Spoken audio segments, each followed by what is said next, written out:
이렇게까지 된 거냐고. 죽은 사람이 늘어났잖아. 지금이 그 빚을 갚을 때야. 선이. 얘가 학교 안 나온 친구 중에 하나예요. 이수연이라고. 조심해야 해. 너희.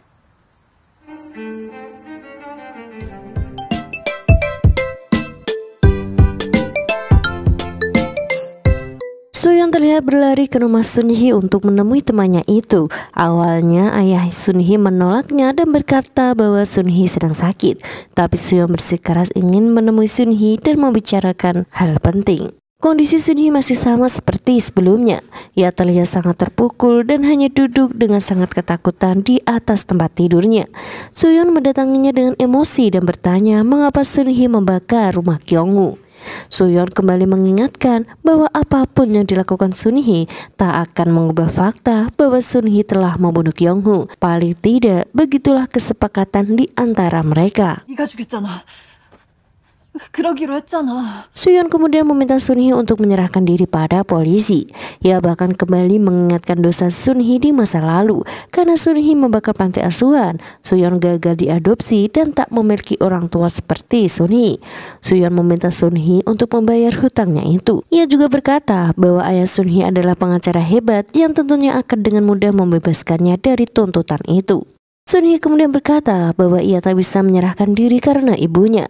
Suyeon yang mendengarnya semakin marah karena mengira Sunhee takut ibunya akan kecewa. Ia bahkan mengadu nasibnya yang malah tak memiliki seorang ibu. Meski Sunhee mengatakan bahwa Suyeon salah paham, Suyeon tak ingin mendengar apapun lagi. 신고할 거야. Suyeon telah bersiap untuk pergi ke kantor polisi dan memaksa Sunhee ikut bersamanya. Namun saat ia membuka pintu, ia terlihat ketakutan melihat ayah Sunhee di depannya. Ia meminta izin membawa Sunhee keluar, namun ayahnya tak mengizinkan dengan alasan Sunhee sedang sakit. Ayahnya bertanya kemana mereka akan pergi. Ia juga menawarkan diri untuk mengantar. Namun hal itu justru membuat Suyeon ketakutan dan memilih mengurungkan niatnya. Hari itu Suyeon memilih untuk bolos sekolah dan berjalan di sekitar kantor polisi. Ia melihat gantungan kunci milik Sunhee dan kejadian mengerikan itu kembali teringat dalam pikirannya. Suyeon terlihat masuk ke dalam rumah Kyung-woo dan disambut oleh pria itu. Suyeon tampak tak suka saat Kyung-woo mengatakan akan mengutarakan cintanya pada Sunhee. Ia berkata bahwa Kyung-woo pasti ditolak karena Sunhee tak menyukai Kyung-woo. Suyeon kemudian menunjukkan gantungan kunci itu dan berkata bahwa Sunhee memberikan padanya karena Sunhee tak tertarik pada Kyung-woo. Kyung-woo tak percaya dengan ucapan Suyeon karena ia mengenal Sunhee dengan baik. Entah bagaimana ceritanya, gantungan kunci itu ada pada Suyeon. Yang jelas hari itu Kyung-woo meminta Suyeon untuk mengembalikannya. Suyeon menolak dan terus mempertahankan gantungan kunci itu dengan segala cara. Suyeon mulai marah dan menghancurkan lukisan dan kue serta semua yang telah disiapkan Kyung-woo. Kyung-woo meminta Suyeon untuk berhenti, tapi Suyeon tetap melanjutkan perbuatannya. Hingga tanpa sengaja Suyeon terjatuh membuat wignya terlepas. Suyeon merasa sangat malu karena Kyung-woo kini tahu bagaimana bentuk asli dirinya. Ia meminta Kyung-woo untuk tidak melihatnya dan mencoba meraih wig itu. Namun saat melihat pisau di atas meja, Suyeon mengambil pisau itu dan mencoba melakukan bunuh diri. 꺼버리면 그만이니까. 이수연. Kyung-woo mencoba menghentikan aksi Suyeon dan yang terjadi selanjutnya adalah Sunhee masuk dan melihat perdebatan mereka.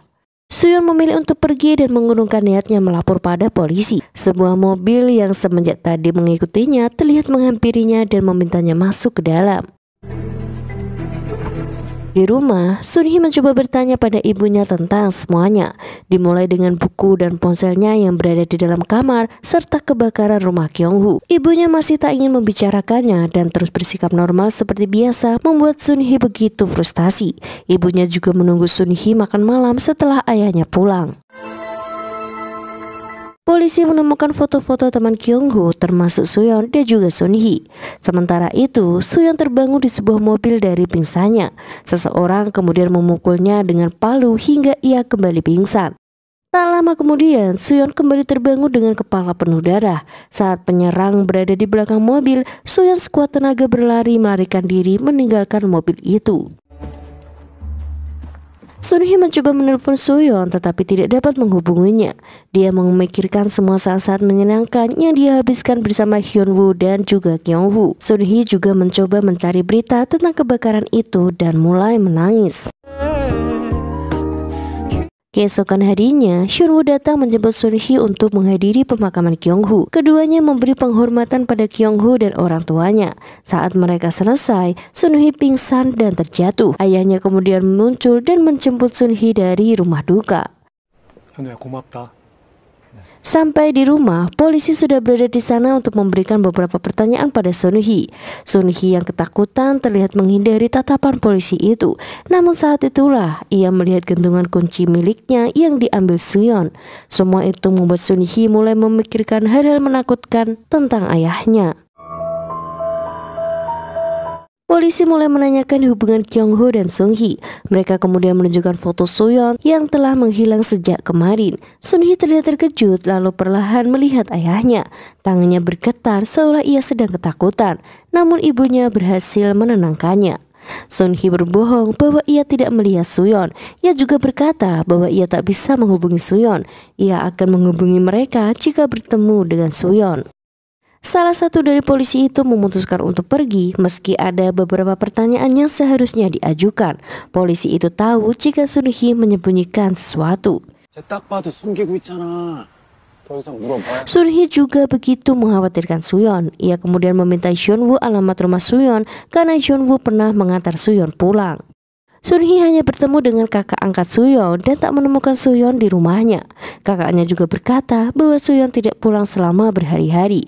Kakaknya mengira Soo-yeon kembali membuat ulah di sekolahnya. Ia juga meminta Sun-hee memberitahunya jika Soo-yeon menghubunginya. 야, 이 자식아! Kepala tim polisi meminta polisi itu untuk menutup kasus kebakaran rumah Kyung-woo dan menyimpulkan sebagai bunuh diri. Ia semakin kesal saat bawahannya berkata bahwa kejadian itu ada keterlibatan teman-teman Kyung-woo yang artinya mereka masih di bawah umur.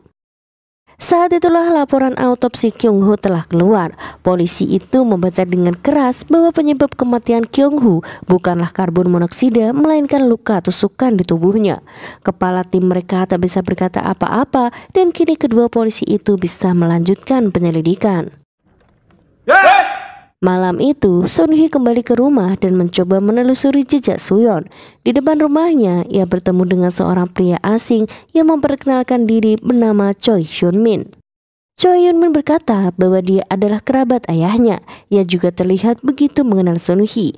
Ia mencoba mencairkan suasana, namun malah menunjukkan kecanggungan di antara mereka. 미안, 이상한 거 물어봐서. Hyun-min terdengar meminta maaf lalu pamit pergi dan berjanji akan menemui Sun-hee lagi. Sebelum pergi, Hyun-min berbisik di telinga Sun-hee memintanya untuk berhati-hati pada orang tuanya.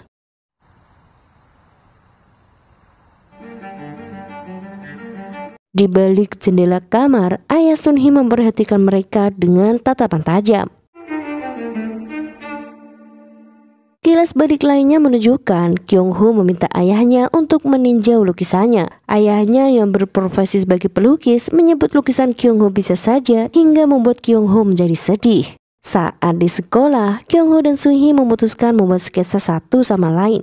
Sun-hee memuji lukisan Kyung-woo membuat Kyung-woo merasa lebih baik dan hal itulah yang membuat Kyung-woo mulai jatuh cinta pada Sun-hee.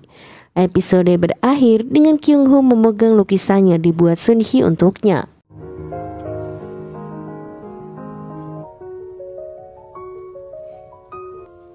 내일 줘야지.